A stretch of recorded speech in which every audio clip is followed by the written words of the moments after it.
Du coup, bonjour à tous. Moi, je suis Manon, je suis la cofondatrice de Pimp Up.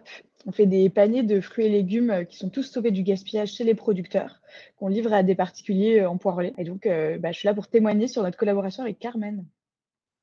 Et du coup, Pimp Up, c'est une solution pour aider à valoriser tous les produits qui ne rentrent pas dans les circuits classiques de distribution, au stade de la production et de la transformation, pour des raisons esthétiques. Donc, c'est les produits un peu biscornus qu'on n'a pas l'habitude de voir dans les rayons des supermarchés, mais aussi tous les autres produits qui tout simplement ne sont pas valorisés. Il faut les sauver. On en fait des paniers qu'on livre en point relais en centre-ville.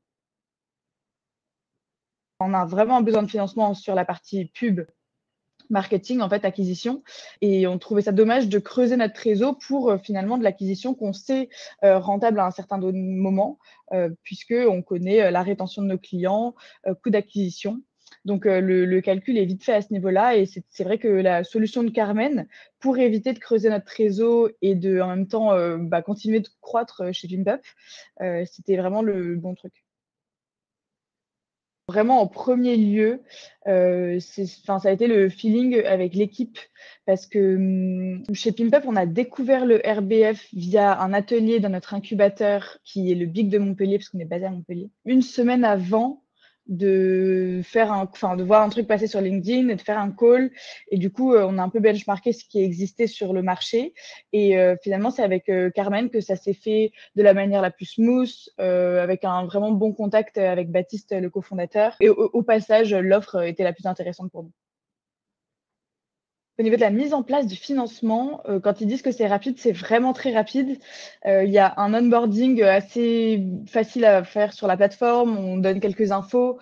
On se connecte, on a un profil qui est créé et en fait, ça va être l'interface sur laquelle on va pouvoir gérer nos éventuellement différentes tranches de financement et aussi les documents nécessaires dont a besoin Carmen pour faire son étude.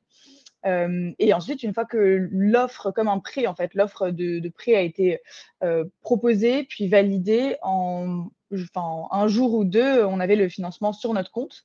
Et puis après, les prélèvements se font de manière automatique si on a des outils comme Stripe.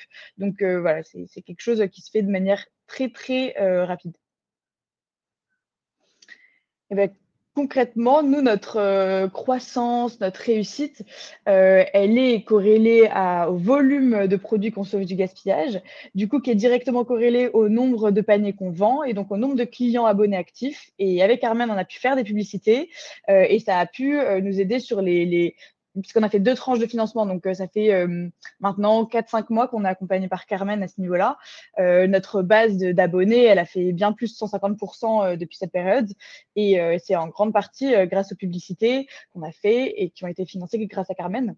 Donc, dans un sens, on peut dire que Carmen participe encore à la réussite de Pimpa, puisque, étant donné qu'on a trouvé que ça marche, on ne compte pas forcément s'arrêter maintenant. Comment s'est déroulé le repeat? Donc, Pimp Up a 2 notions liées à son évolution, à la réussite, à l'expansion. Il y a l'expansion géographique et puis l'expansion du nombre d'abonnés actifs, de l'offre, etc. Donc, nous, on a lancé l'entreprise avec Anaïs à Montpellier parce qu'on était basé là-bas en parallèle de nos études. On a créé Pimp Up, donc il n'y avait pas trop de questions à se poser. Et puis Toulouse, pour la réplication, ça a été un premier test pour voir si ça le faisait. Donc, c'était très récent. En septembre, on a lancé un peu toute l'acquisition pré-lancement pour Toulouse et on a ouvert en décembre. Et le deuxième financement de Carmen était intervenu à ce moment-là où on avait besoin de faire des dépenses de marketing qui nous ont servi à faire du lead generation, d'avoir des gens sur waiting list et du coup faire des pubs avant d'avoir du revenu sur place. Mais sur la base de la première tranche de financement, on avait assez confiance dans le fait que justement les clients, une fois qu'ils sont avertis de l'ouverture de Pimp Up, arrivent, ils ont la lifetime value qu'on s'attend qu'ils vont avoir, etc. Donc, il y a différents use cases finalement. Il y a l'acquisition de tous les jours et puis ça peut aussi permettre de financer un lancement où il y a des dépenses marketing un peu plus importantes à un moment pour le booster du début. Comment je vois la suite de notre collaboration? Parce que je trouve que le mot collaboration, il est bien choisi.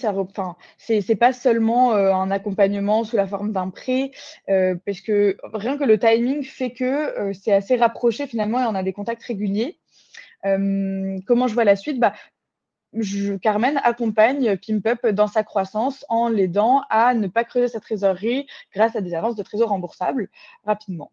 Donc PimpUp a prévu de continuer de croître, donc je pense qu'on va juste rester en contact, pour des prochaines tranches et continuer de faire, cette session de repeat. Que dirais-je à une start-up en recherche de financement? Bah, ça tombe bien parce que j'ai un use case, concret. Notre incubateur, enfin, le RBF, c'est connu des e-commerçants à l'abonnement, à mon avis, mais peut-être pas encore tout à fait de la plupart des gens. Et au BIC de Montpellier, tu avais un entrepreneur qui voulait, faire, financer du BFR, parce qu'il a des clients qui payent en B2B un peu plus tard. Et typiquement, lui, il est intéressé par, ce système de financement et on lui a parlé de PimpUp. Ça fait vraiment partie des choses que je recommande. Donc, allez faire le test en fait qui est sur leur homepage, qui vous permet de simuler un peu ce que vous pourriez avoir. Et puis après, si ça vous intéresse, une petite démo, vraiment, ça coûte pas grand-chose et a priori, c'est quand même une très très bonne solution sur le marché.